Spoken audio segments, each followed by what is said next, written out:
6 साल की उम्र में जब भगवान कृष्ण ने गौचारण आरंभ किया तो वह शुभ तिथि थी कार्तिक मास में शुक्ल पक्ष अष्टमी की। भगवान के गौचारण आरंभ करने के कारण यह तिथि गोपाष्टमी कहलाई। गोपाष्टमी के दिन सूर्योदय से पहले नित्य कर्म से निवृत्त होकर स्नान किया जाता है। फिर गौओं और उनके बछड़े को भी स्नान कराया जाता है। फिर गौ माता के अंगों में हल्दी आदि के थापे लगाए जाते हैं। गायों को संपूर्ण रूप से सजाया जाता है। फिर धूप, दीप, अक्षत, रोली आदि से गौ माता की आरती उतार कर उनकी पूजा की जाती है। उसके बाद गौ ग्रास निकाला जाता है और उनकी परिक्रमा की जाती है। कार्तिक शुक्ल गोपाष्टमी कैसे शुरू हुई, उसके पीछे एक पौराणिक कथा है। किस प्रकार भगवान कृष्ण ने अपनी बाल लीलाओं में गौ माता की सेवा की और उन्हें गौ माता से कितना लगाव था, वो सब हमें पौराणिक कथाओं में पता चलता है। तो आइए जानते हैं उनकी ऐसी ही एक लीला के बारे में। आहा, कितना स्वादिष्ट और मीठा दूध है तुम्हारा गैया। आज तो मजा ही आ गया। गैया, मन करता है सारा दिन तुम्हारा दूध ही पीता रहूं, लेकिन उसके लिए तुम्हारा पेट भरना भी तो जरूरी है। तो क्यों ना मैं तुम्हें हर रोज अपने साथ वन में चराने ले जाऊं। और अब तो मैं बड़ा हो गया हूँ, कोई मुझे मना नहीं करेगा। हाँ, मैं आज ही इस बारे में माँ बाबा से बात करता हूँ। भगवान श्री कृष्ण जब 6 साल के हो गए तो उन्होंने सोचा कि वो तो बड़े हो गए हैं और वो अब बछड़ा नहीं गाय चराएंगे। ये सोचकर भगवान श्री कृष्ण मैया यशोदा के पास गए और मैया से कहा, मैया, अब तो मैं बड़ा हो गया हूँ। अच्छा लल्ला, तुम बड़े हो गए हो तो बताओ अब क्या किया जाए। मैया, अब मैं बड़ा हो गया हूँ तो अब से मैं बछड़ा नहीं चराऊंगा, अब से मैं गायों को चराऊंगा। अपने लल्ला श्री कृष्ण की इस प्यारी सी बात को सुनकर यशोदा हंस पड़ी और फिर मैया यशोदा ने कहा, ठीक है, चरा लेना तुम गायों को, लेकिन एक बार अपने बाबा से पूछ लेना। कृष्ण तुरंत बिना कुछ सोचे नंद बाबा के पास पहुंच जाते हैं और उनसे कहते हैं, बाबा, अब से मैं बछड़ा नहीं गायों को चराऊंगा। देखो लल्ला, तुम अभी बहुत छोटे हो, इसलिए तुम अभी बछड़े ही चराओ। लेकिन भगवान श्री कृष्ण अपनी बात पर अड़ गए थे। जब नंद बाबा के बार बार मनाने के बाद भी वो नहीं माने तो नंद बाबा भगवान कृष्ण की जिद के सामने हार गए। ठीक है, तुम गायों को ही चराओ, लेकिन उससे पहले जाओ पंडित जी को बुलाकर लेकर आओ। वो गौचारण का शुभ मुहूर्त देखकर बता देंगे। श्री कृष्ण दौड़ते हुए पंडित जी के पास गए।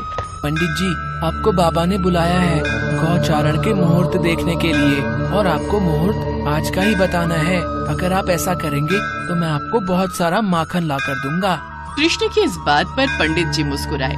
ठीक है, मैं आज का ही मुहूर्त बताऊंगा। पंडित जी नंद बाबा के घर आ गए और अपना पंचांग खोलकर बार बार अपनी उंगलियों पर कुछ गिनते। इस पर नंद बाबा ने कहा, पंडित जी, आप बार बार अपनी उंगलियों पर क्या गिनती कर रहे हैं? अब क्या बताऊं नंद जी, केवल आज का ही मुहूर्त गौचारण के लिए शुभ है, नहीं तो फिर अगले 2 सालों तक कोई मुहूर्त नहीं है। तब नंद बाबा ने सोच विचार करके भगवान श्री कृष्ण को गौचारण की स्वीकृति दे दी।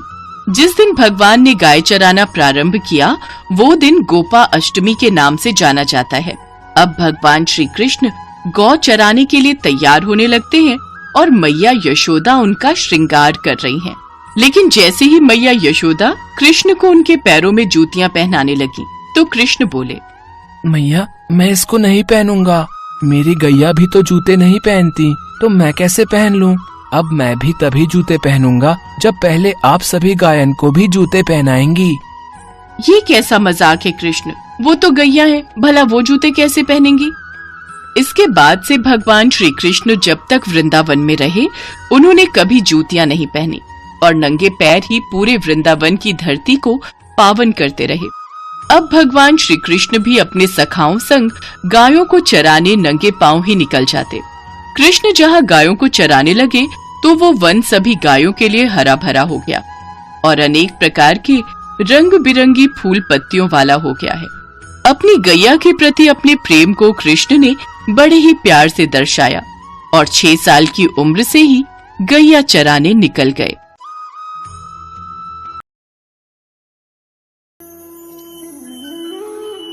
हरिपुर गांव में चंदू नाम का एक दूध वाला अपनी पत्नी शांति और बेटी सुनैना के साथ रहता था। शांति स्वभाव से बहुत ही कंजूस थी। वो कभी भी किसी को 1 रुपया भी दान में नहीं देती थी। ओ सुनैना, ये दूध का भरा गिलास किसे देने जा रही है? माँ, वो एक बूढ़ी अम्मा दरवाजे पर खड़ी है, उन्हें बहुत भूख लगी है। माँ, हमारे पास तो बहुत सारा दूध है, मैंने सोचा थोड़ा सा दूध अम्मा को दे दूं। बड़ी आई गरीबों में फालतू का दूध बांटने वाली। ला इधर ला ये दूध का गिलास। पता है कितना महंगा दूध है ये? पाव भर दूध ऐसे ही दे दूं। और ये सब छोड़, तू जाकर ये मक्खन गांव में बेच कर आ। सुबह दूध बेचने गई तो मेरे पैरों में अभी तक दर्द हो रहा है। और कभी कोई कहे कि मक्खन के पैसे तेरे बापू को देंगे तो तू साफ बोल देना कि ये हिसाब अलग है और तेरे बापू अभी 8-10 दिन बाद ही शहर से लौटेंगे, तब तक इंतजार थोड़ी करेंगे। ठीक है माँ। सुनैना मक्खन बेचने चली जाती है। मक्खन ले लो मक्खन, ताजा ताजा मक्खन। अरे सुनैना बेटी, आज तू मक्खन बेचने आई है?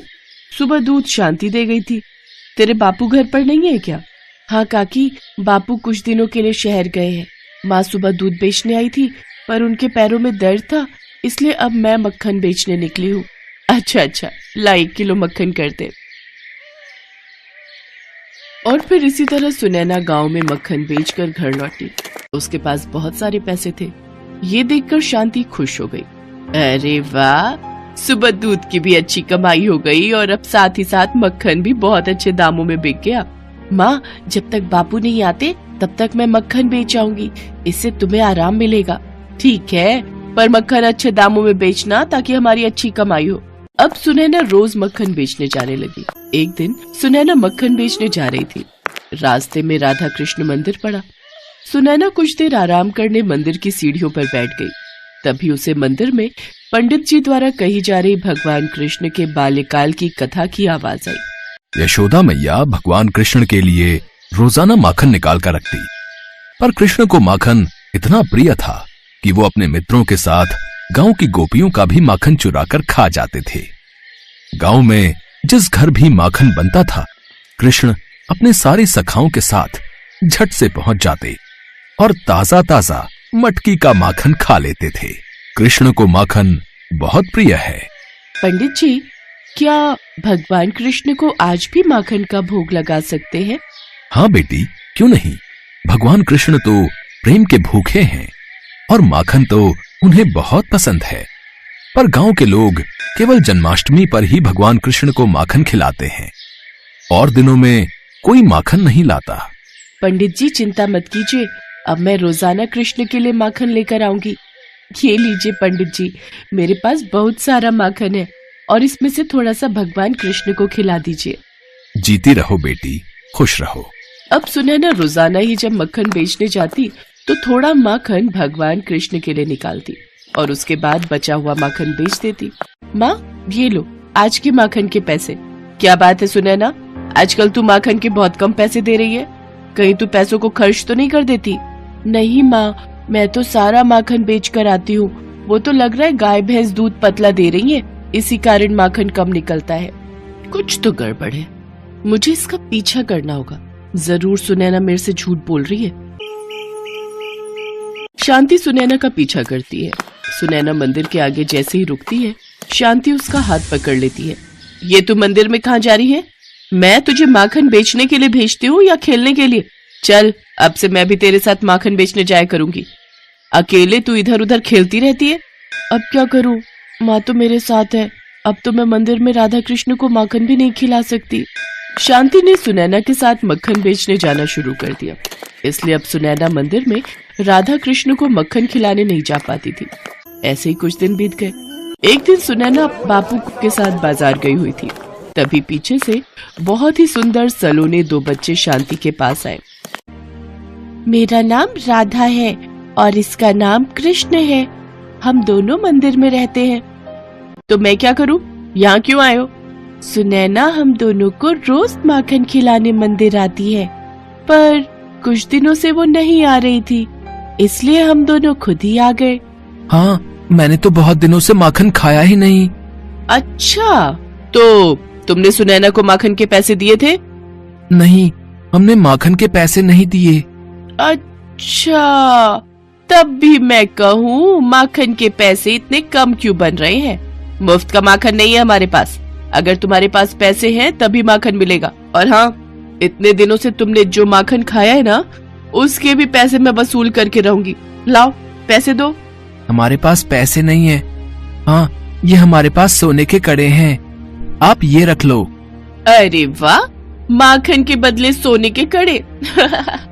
ये तो सोने पर सुहागा वाली बात हो गई। हाँ हाँ, मैं तुम्हें अभी माखन देती हूँ। शांति की खुशी का ठिकाना नहीं था। थोड़े से माखन के बदले उसे चमकते हुए वजनदार सोने के कड़े मिल गए थे। कुछ देर बाद चंदू और सुनैना वापस लौटते हैं। शांति उन्हें सोने के कड़े दिखाती है। वो कड़े देखकर सुनैना चौंक जाती है। माँ, ये तो राधा कृष्ण के हाथों के कड़े हैं। मंदिर में उनकी जो मूर्ति है उसमें राधा कृष्ण ने ये कड़े पहने हुए हैं।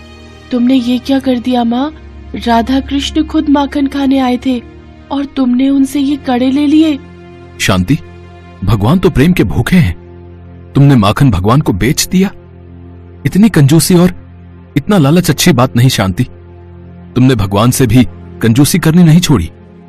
राधा कृष्ण बच्चों के रूप में तुम्हारे पास आए थे, वो थोड़ा सा माखन ही तो मांग रहे थे। बहुत गलत किया तुमने शांति, बहुत गलत। वो तो भगवान थे। किसी साधारण बच्चे के साथ भी तुम्हें ऐसा व्यवहार नहीं करना चाहिए। बच्चे भी भगवान का रूप होते हैं। मैंने ये क्या कर दिया? मैंने राधा कृष्ण को माखन बेच दिया, जबकि मैं जानती थी कि सोने के कड़े के दाम ज्यादा है। मैंने उन्हें साधारण बच्चे समझकर लूट लिया। हे भगवान, मुझे क्षमा कर दो, मुझसे पाप हो गया। सुनैना चल बेटी, मंदिर ले चल। मैं राधा कृष्ण से क्षमा मांगकर उनके हाथों में खुद ये कड़े पहनाऊंगी। शांति चंदू और सुनैना के साथ राधा कृष्ण मंदिर में जाती है। वो देखती है राधा कृष्ण के हाथ खाली हैं। उनके हाथों में कड़े नहीं हैं। उसकी आंखों से आंसू छलकने लगते हैं। वो रोती रोती राधा कृष्ण के हाथों में कड़े पहनाती है। मेरी भूल क्षमा कर दो भगवान, मुझसे गलती हो गई, मुझे दर्शन दो। हे राधा कृष्ण, मुझे दर्शन दो। शांति की प्रार्थना पर राधा कृष्ण उसे दर्शन देते हैं। शांति, चंदू और सुनैना तीनों राधा कृष्ण के सामने शीश झुकाकर खड़े थे। राधा कृष्ण उन्हें आशीर्वाद देकर अंतर्ध्यान हो जाते हैं। उस दिन से शांति ने कंजूसी करना छोड़ दिया। शांति अपनी बेटी सुनैना के साथ रोजाना माखन का पहला भोग राधा कृष्ण को ही लगाती थी। उसके पश्चात ही वो माखन बेचा करती थी। शांति ने गरीब और मजबूर लोगों की भी सहायता करनी शुरू कर दी थी और अब वो दान पुण्य किया करती थी।